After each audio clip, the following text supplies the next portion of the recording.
Good evening, I'm Katerina Georgieva. Here's what's making news right now. Oh, this is great. I mean, we've been waiting for this for a long time.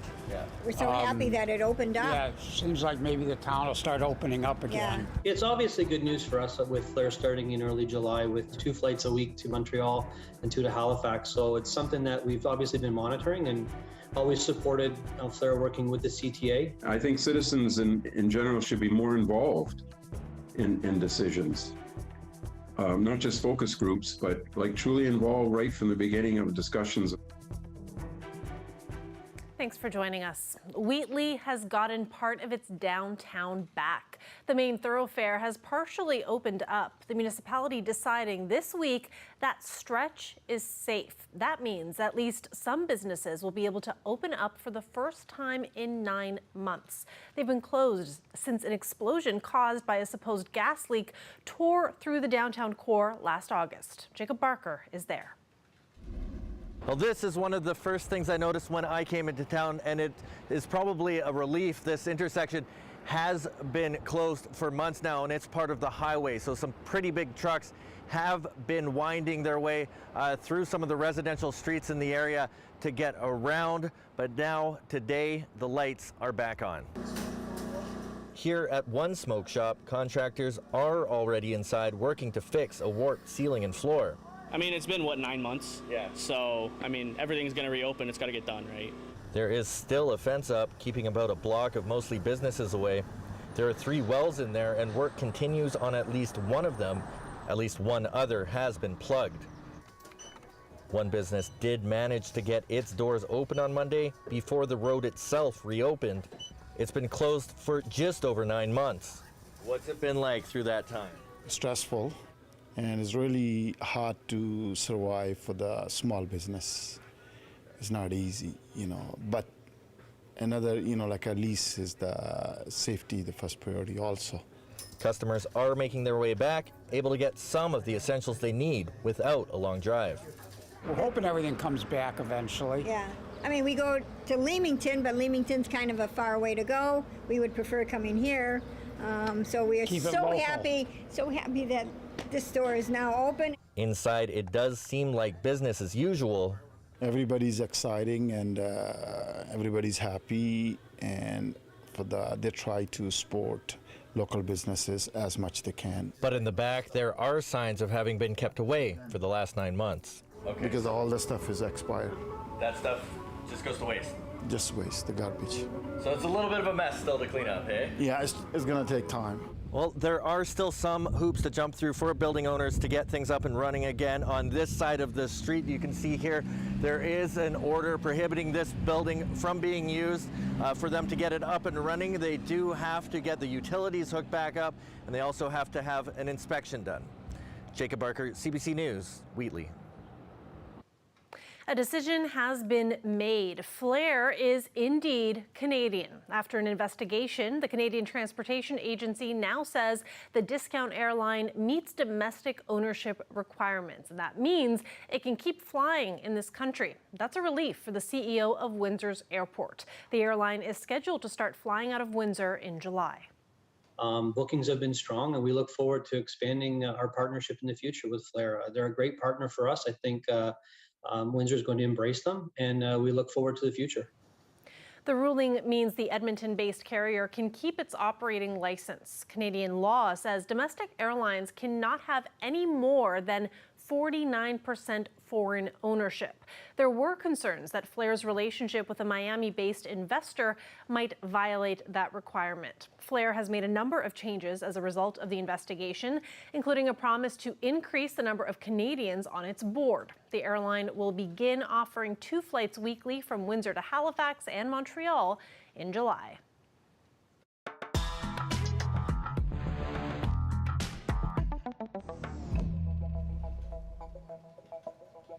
It is one day until election night, a good time to zoom in on the riding of Windsor-Tecumseh. It's a race without an incumbent. Outgoing NDP MPP Percy Hatfield chose not to run again. Now, the Liberals and PCs are running candidates who hold municipal council seats. Voters, though, tell us environmental issues are top of mind for them. The CBC's Jason Vio sets the scene. Some of the issues top of mind for voters in Windsor-Tecumseh are related to the environment. Paul Chislett lives in the riding. He wants to know what candidates will do to create a greener economy, but he wants politicians to include people like him. And I think citizens in general should be more involved in decisions.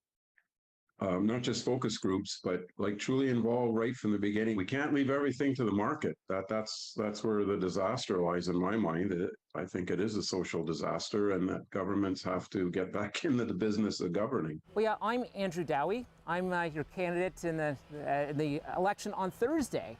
So I wanted to introduce myself, and yeah, I would love to know if you've given any thought to the vote at all. Andrew Dowie is running for the PC party in Windsor-Tecumseh. He spent some time canvassing in 30-degree weather in the town of Tecumseh this week. That's the municipality where he currently holds a council seat. Provincially, though, he says it's important to strike a balance between the economy and the environment. Every time we go through the planning process for a development proposal, we are part of that discussion. We have public consultation already through the existing processes. In terms of the economy as a whole, I mean, this is a pro-business government. We're pro-jobs and pro-worker. It's important to have that managed balance between the economy and the environment. And we have shown with the electric vehicle battery plant investment how important it is to green our economy. You know, we manufacture vehicles here. And so for us to be able to manufacture cleaner vehicles, that's a feather in our cap that we're going to prosper from for a long, long time. Hello, good afternoon. How are you doing? Good. I'm Gemma Gray Hall, your NDP candidate for Windsor-Tecumseh. Can I bring this over?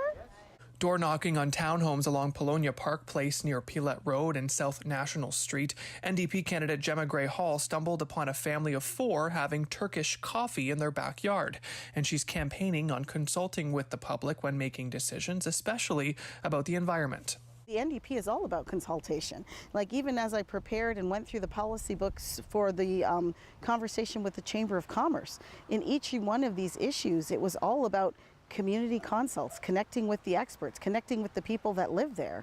So absolutely, like our plan for a greener economy is a fair cap and trade, planting 1 billion trees, making sure all publicly built buildings are like net zero by 2035, making sure all electric vehicles, all vehicle purchases are 100% electric vehicles by 2035.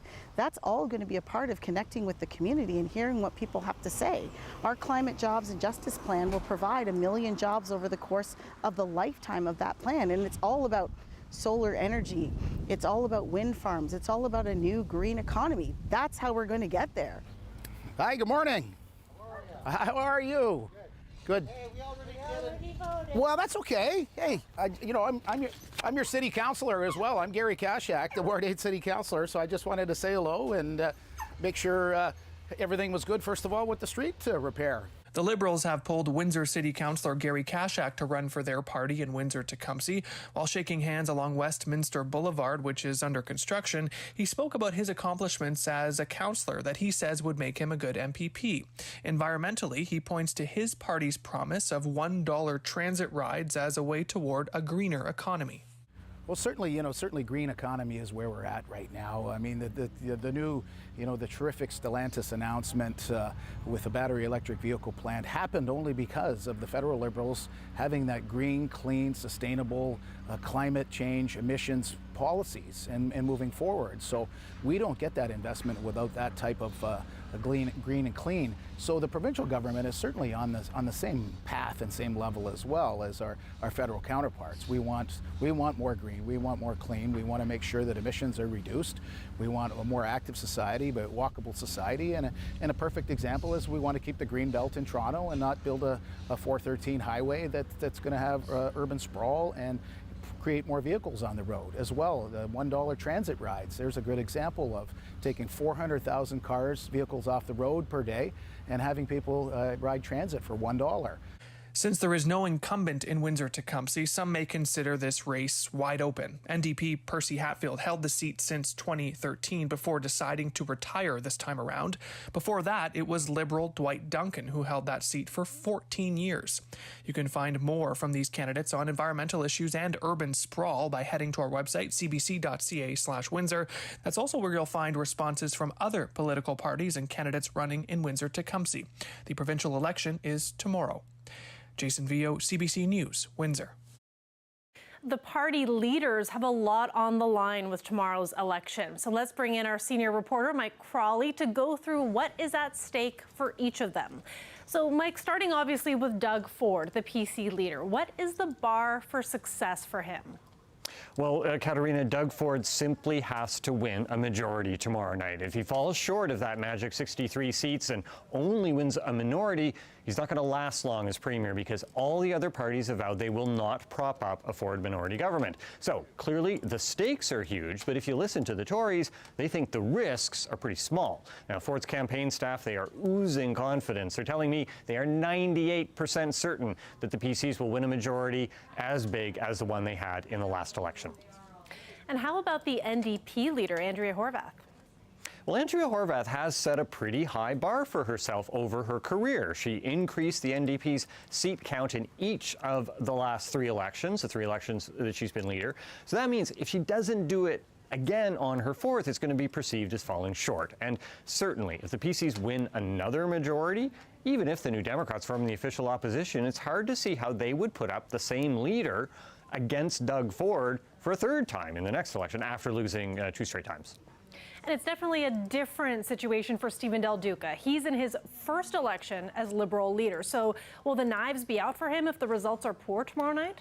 Look, it's definitely a possibility. There are two measures of success for Stephen Del Duca. One is, how many seats do the Liberals win? The other is, do they win one seat in particular? And that's Vaughan Woodbridge that I'm talking about, where Del Duca himself is running. If he does win his seat, and he can point to any sort of progress for the party in recovering from that devastating loss last time, he'll be fine. So that means anything like increasing the seat count or increasing the Liberal share of the vote, even if they don't manage to form official opposition. But for Stephen Del Duca, the calculation changes dramatically if he doesn't win in his own riding. I've been talking to Liberals, and what they're telling me is if the party is in third place and Del Duca doesn't even have a seat in the legislature, it's going to be really tough for him to make the case for why he should stay on as leader. He'd have to survive a mandatory leadership review. That would have to be held within the next 2 years. Mike, before we let you go, we want to get some quick thoughts on the Green Party leader. Well, look, the stakes are nowhere near as high for Mike Schreiner so long as he keeps his seat in Guelph. And we haven't heard anything that suggests he is in trouble there. Obviously, he'd like to add at least one other Green MPP at Queen's Park. And if they fail to do that, it's going to be disappointing for Schreiner, but I don't see it causing problems for his leadership. Thanks so much for this, Mike. That is CBC senior reporter Mike Crawley.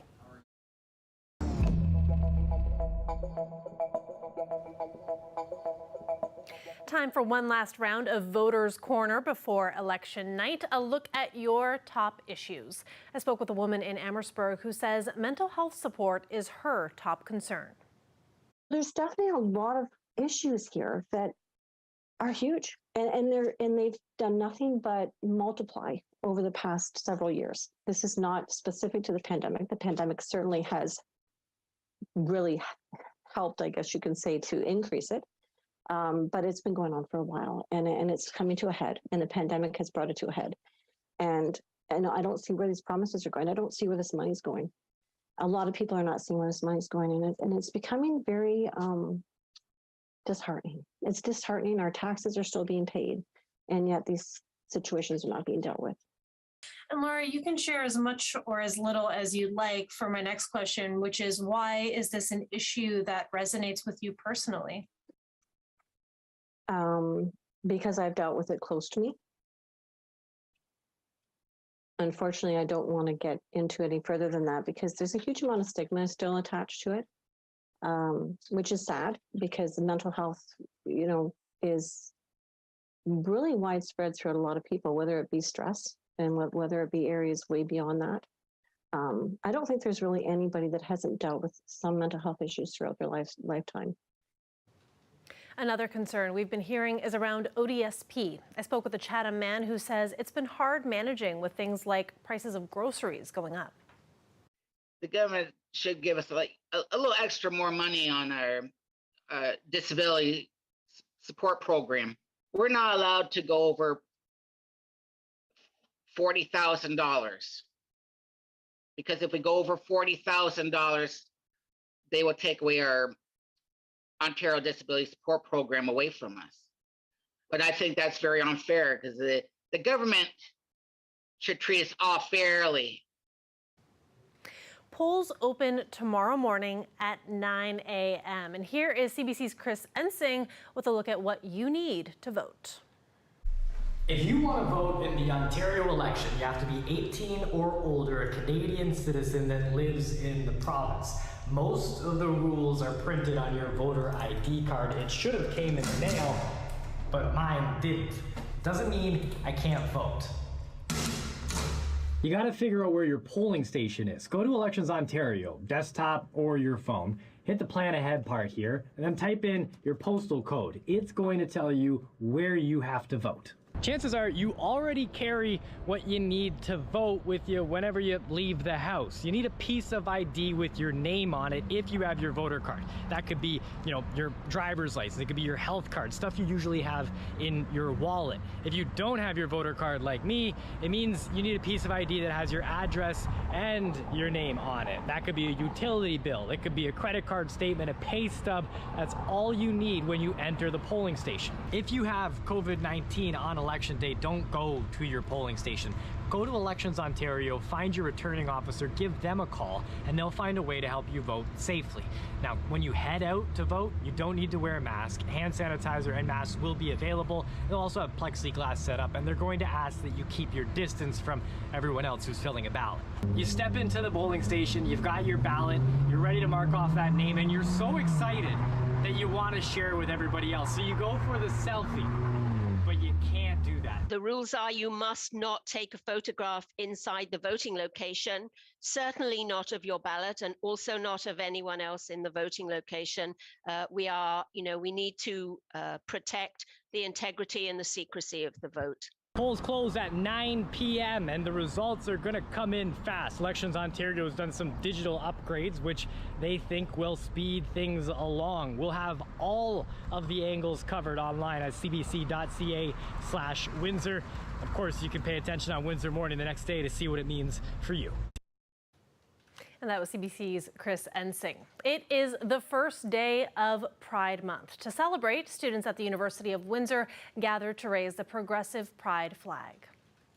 It just makes me really excited to be a part of something so nice and cool. And sometimes, I don't know, I'm I identify as non-binary, but also Chinese, but I also just say I'm a queer person. So it's just I don't know, it's really cool to be recognized and given the space, and I get to raise the flag, and I love being the center of attention. So I love that for me. Although Windsor as a city celebrates in August, June celebrations are more widespread. The You Win Pride Committee says this month they will focus on education, acceptance, and support for students. Live look outside there. We did have some storms coming through earlier today, and we are still on severe thunderstorm watch. So Colette will be here after the break with a closer look at what's going on.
Welcome back. Looks like that severe thunderstorm watch has indeed lifted, but Windsor was dealing with some heavy winds earlier this afternoon. Take a look. Oh my God! Those tree branches coming down. I saw a few trees down on my drive into work as well. Just really heavy winds, that rain coming in during a very warm day today with some scary dark clouds forming above the city as well. And this is a really good time to bring in Colette Kennedy because, yeah, I had to save my patio furniture earlier today when I felt the storm coming through. Exactly, and that's just it. The risks with these storms, yes, the risk for some hail, and obviously there was lightning, but really the winds were the most powerful ingredient that we needed to be watching for that kind of destruction.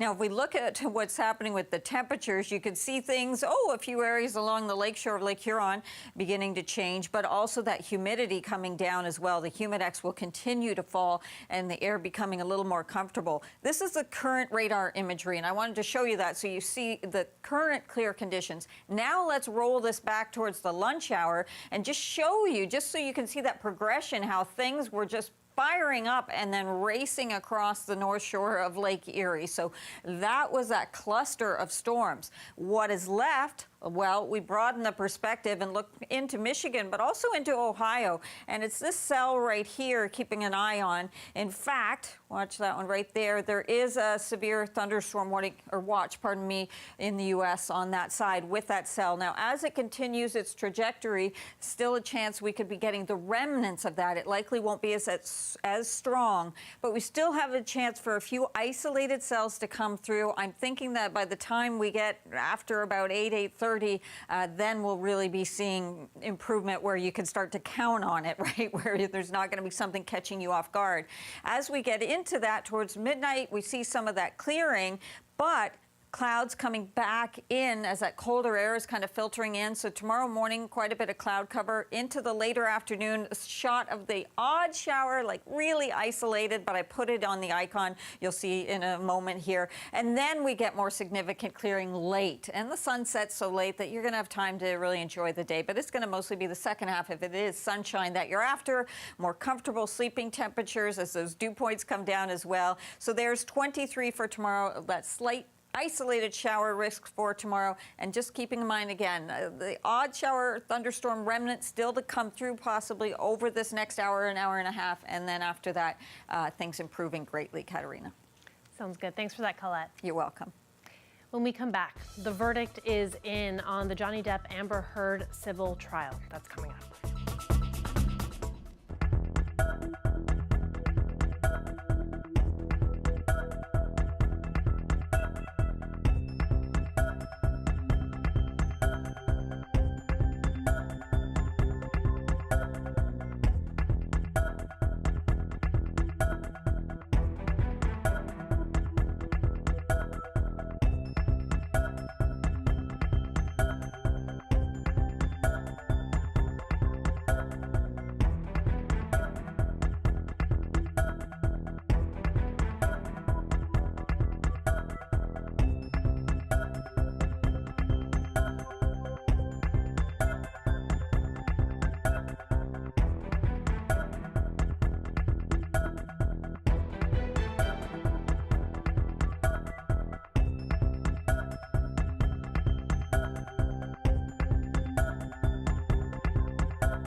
Welcome back. The tumultuous and highly publicized defamation trial of actors Johnny Depp and Amber Heard has reached a verdict. The jury found Heard did defame her ex-husband, awarding Depp $15 million in compensation.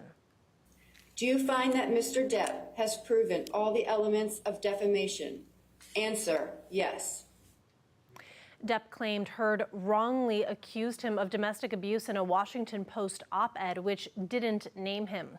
He sued his ex-wife for $50 million, and she countersued for $100 million.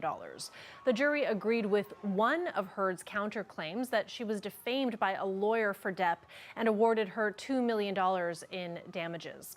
Depp's legal team says it's time to turn the page and look to the future. In a statement, Heard says she is heartbroken and disappointed by what the verdict means for other women. Windsor City Council is replacing the fountain honoring Labor leader Charlie Brooks, and his youngest son is happy with the choice. I really admire the City Council. I think they have reacted in a quick and appropriate way to the proposals that we've made and the designs that have been presented to them. Actually, I'm quite proud of them, and they exceeded my expectations. The new fountain will be called the Charles E. Brooks International Peace Fountain. It will float in the same area as the old fountain at Coventry Park. This one will use river currents to help power it. The fountain is expected to be ready for 2025. The current fountain is expected to run until next year and would be offline for 2024. That is it for CBC Windsor News. For news anytime, go to our website, cbc.ca/Windsor. You can also find us on Facebook, Instagram, and Twitter. Thanks for watching. Have a good night.